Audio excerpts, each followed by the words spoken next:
Alright. Hello, welcome to the new Retro Show. I'm Bearded Mike, and we're going to be talking about a game that was never released in North America, and it involves Spider-Man. And apparently doesn't suck. So stay tuned.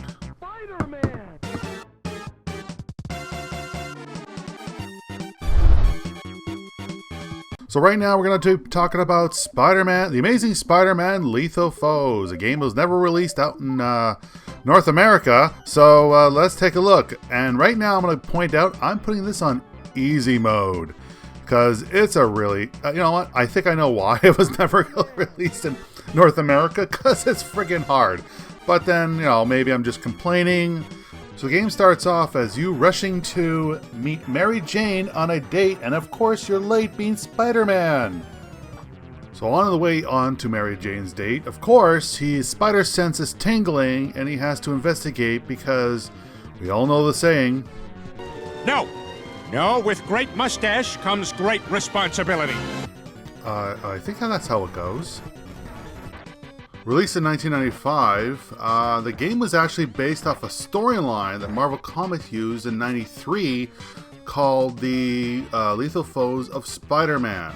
The colors are nice.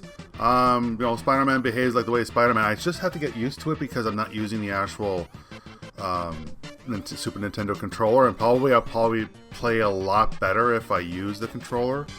I had troubles going over certain areas, and the actual last guy that, like the first boss that I actually played was Beetle, and I did it a couple of times, and I just beat him with the clock running at 0. Like that's really close, and that's on easy mode. So the translation was done quite well. I really like the. It looks like I'm actually reading a comic from Spider-Man, so. I guess he had to fit the dialogue in the little bubbles because I guess there's no way of stretching him, and he really did a really good job. I'm really happy with this translation. Also, what I love about finding these games I never heard about, you find some other knowledge about gaming that I've never heard about.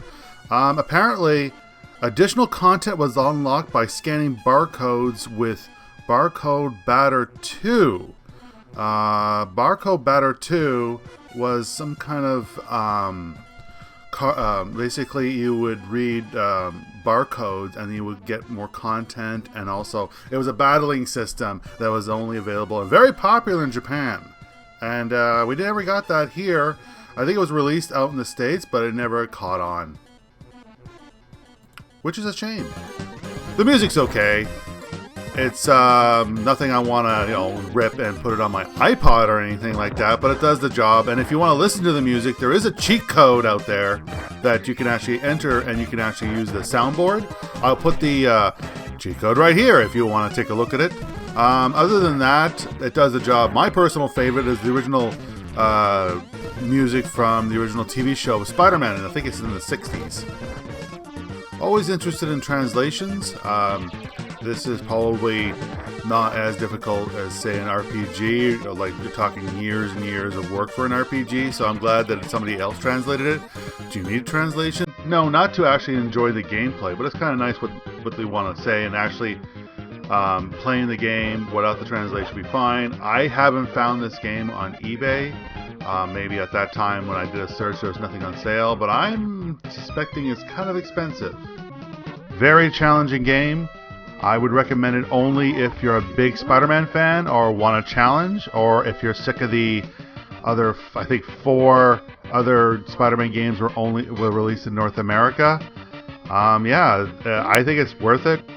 Not for a hefty price though, and you can play the Japanese version or the English version. It doesn't really matter on gameplay. So that's my little look at Spider-Man Lethal Foes. If you like these kind of videos, please click on subscribe or give me some thumbs up. Until the next video, this is Bearded Mike, signing off.